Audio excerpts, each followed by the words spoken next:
السلام عليكم ورحمة الله وبركاته، وأهلا بكم في فيديو جديد من برنامج الفرود. مبروك التأهل لمنتخب مصر، وببارك لكل المصريين على تأهل منتخب مصر إلى لدور ال16. رسميا خلاص المنتخب اتأهل بعد الفوز الثاني ليه على التوالي، وطبعا تعادل أنجولا وزيمبابوي بنتيجة 1-1 ضمن منتخب مصر التأهل إلى دور ال16 كأول المنتخبات المتأهلة لدور ال16 في البطولة كلها. الحقيقه يعني كانت مباراه امام جنوب افريقيا، مباراه صعبه ما كانتش سهله. منتخب جنوب افريقيا طبعا زي ما قلت الفيديو اللي فات منتخب رخم جدا، وان فعلا دي اصعب المباريات ان لم تكن الاصعب، يعني هي من اصعب المباريات ان لم تكن الاصعب لمنتخب مصر في مشواره في كاس افريقيا. الحقيقه بحيي كابتن حسام حسن على التشكيل اللي بدا بيه المباراه.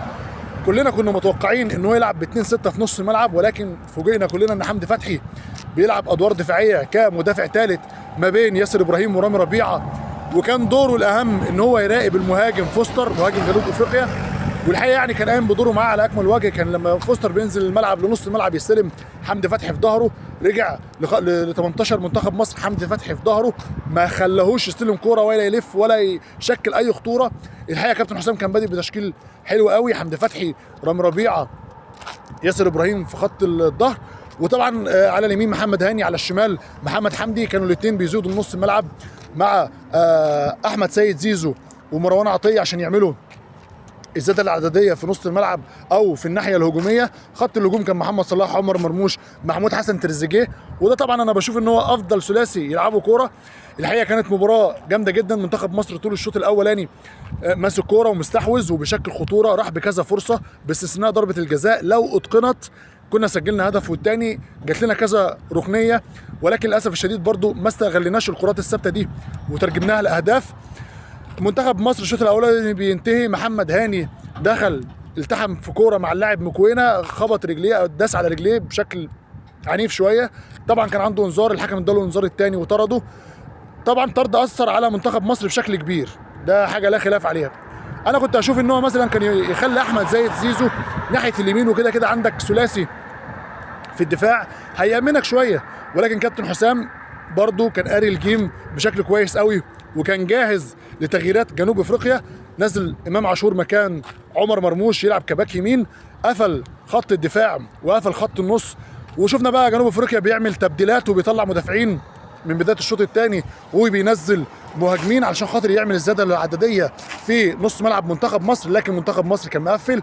الحقيقه كان شوط صعب جدا، عدى على لعيبه منتخب مصر بصعوبه، ولكن لعيبه منتخب مصر الحقيقه كانوا رجاله وكانوا قدها وقاموا بدورهم على اكمل وجه. والحقيقه يعني بصراحه يستحقوا المكسب ويستحقوا التاهل. ببارك لكل الجماهير المصريه وببارك لكابتن حسام حسن، والناس اللي بتقول ان كابتن حسام حسن احنا ماشيين بدعاء الوالدين او ماشيين بدعاء المصريين وبركه ربنا. طبعا هي بركه ربنا والتوفيق من عند ربنا في الاول قبل اي حاجه. بس انا عايز اقول لك ان كابتن حسام مش مدرب تقليدي زي كل المدربين اللي عدت على منتخب مصر من بعد كابتن حسن شحاته.